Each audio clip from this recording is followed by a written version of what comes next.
What we've got here is something called Miswastemma. Stemma is a Swedish word that actually means a gathering of fiddlers. And it's a Scandinavian folk music get-together.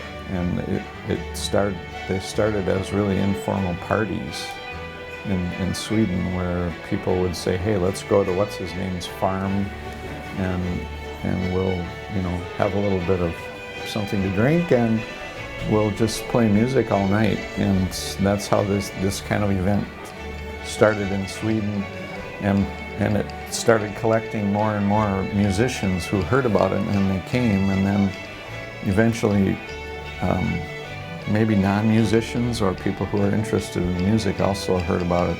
So they started coming, so these spelmansstämmor became sort of a public gathering where the fiddlers are playing and people were coming and, enjoying it.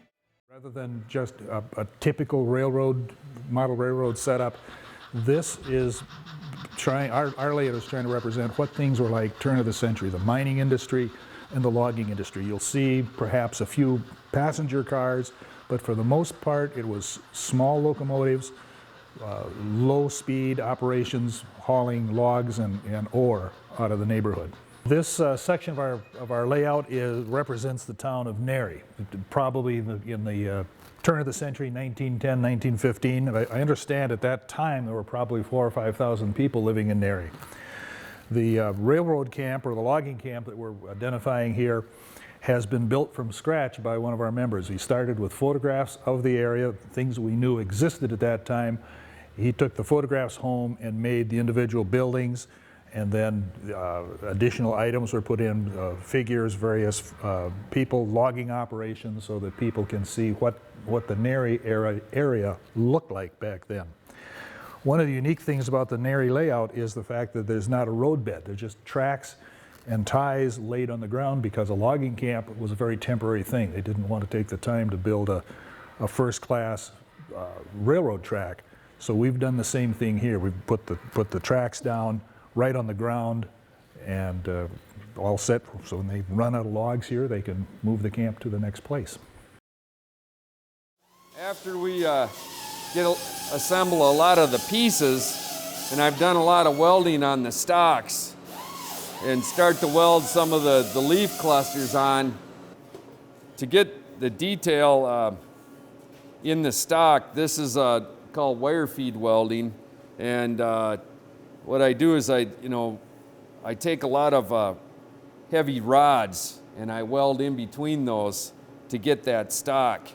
And the welds help to give it the stock a lot of texture. And I can run a lighter weld to give it a bark-like appearance. And then from there, we'll take and grind that down a little bit so it gets a little shinier and takes our patina a little nicer. Unfortunately, they didn't have the money, so they just left it open there. That went to 38 feet. Then they needed a baggage room, so they built a baggage room at the end of that and left the middle as a waiting room, open air, and that extended it to roughly 52 feet. Then they needed the ticket office, or the agent's office. They went into the middle open section and built him an office. Then finally in 1937, they filled the whole thing in, and it's the depot you see standing today.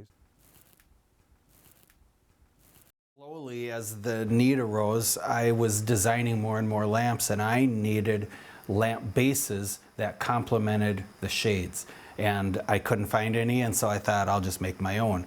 And then pretty soon I thought, well, maybe I could just cut to the chase and do everything just copper. This project is just something that I've been toying with for quite a while, but I didn't have all the bugs worked out, like how to devise a way to make pendant lighting.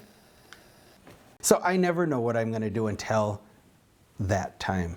I have to keep focused on the end results and how exciting that is.